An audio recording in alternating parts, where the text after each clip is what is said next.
Today is the second episode in our educational vlog, garnered towards tractor-trailer and commercial driving. If you're new to the channel, welcome, and if you're returning, welcome back to the channel. One Creation Vlog. Today, we're diving into one of the most important, if not the most important component in commercial driving. Air brakes. Yes, commercial vehicle uses air brakes. You must be wondering why air. Think about it. Air is unlimited. It's always there. You don't have to put it there for it to be there. It's always there. It's abundant. And if there's a leakage, it won't spill and messes everything up like brake fluid. And if there's a leak in the air system and all the air leaks out, the system will generate more air to replenish. Air is always there. It's there in abundant quantity. So why not use it? After all, it's always there. Air is abundant, always available, and it is free. And yes, that's simply a good enough reason to use air in their braking system. Yes, so in the simplest of way, air brakes is a system that uses compressed air. Instead of hydraulic fluid, let's take into consideration these 3 points. No fluid to leak, but air can escape. Therefore, it must be checked, and you must know how to check it. Pressure controls everything.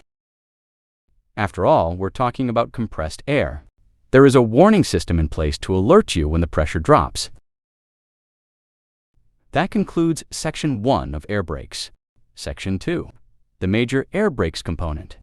Firstly, we have the compressor. Second, the governor.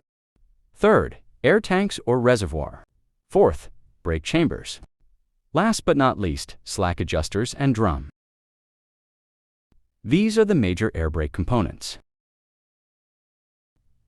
Let me further explain and expound on these components individually. Air compressor. Ladies and gentlemen, this is the heart of the system. Literally, the heart of the system. It pumps air around, just as though the heart pumps blood around the body. It's usually gear-driven from the engine. So, while the engine is running, the compressor is working. Therefore, there's always a supplied amount of air while the engine is running. The governor. This guy is a general. Not like the governor general, but it is a general. It controls when the compressor builds air and when to stop. So, you get what I mean. It has 2 stages. Cuts in at low pressure and cuts out at full pressure. Air tanks. These reservoir or tank stores compressed air. Think of the air tanks on a truck like the lungs in your body.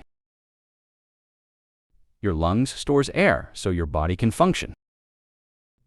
The air tanks store compressed air so the truck can brake. Just like you need to breathe. To refill your lungs, the truck uses an air compressor to refill its tanks. But there's a difference. Your lungs are soft and flexible, while the air tanks are solid steel, holding air at very high pressure. And unlike your body, the air brake system has safety limits, warning buzzers and spring brakes that activate if the pressure drops too low, so it's more mechanical. Most trucks uses 2 tanks, one a supply tank and the other a service tank, or a primary and a secondary tank. Brake chambers convert air pressure into mechanical force. There are 2 primary types of brake chambers used on commercial trucks: service chambers and spring brake chambers. Service chambers apply the brakes when compressed air is applied, while spring brake chambers are often a piggyback unit containing a powerful spring that acts as a parking or emergency brake when air pressure is released. Last but not by all means least, slack adjusters and drum. Slack adjusters control brake shoe travel Essentially, slack adjusters are the brake's self-correcting mechanism that maintains the proper distance between the brake shoes and the brake drum.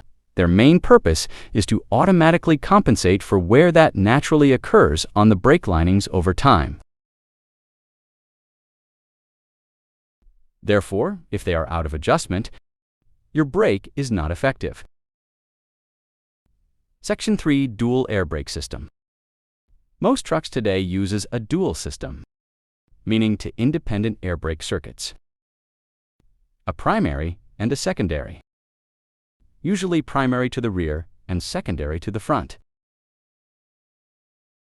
If one fails, the other can still stop the truck, giving you a full fail-safe system. Section 4. Spring brakes. These are your emergency and parking brakes. They are powered by big compressed springs, and they will apply automatically when the air pressure gets too low. Section 5. Air brake warning. Low air pressure warning comes on around 60 to 45 psi. Spring brake activation occurs around 20 to 45 psi. If this is too much to comprehend, don't worry, I will expound more in subsequent lessons. Now this concludes our introduction to air brakes. Stay tuned for part 2 of air brakes. Like and subscribe.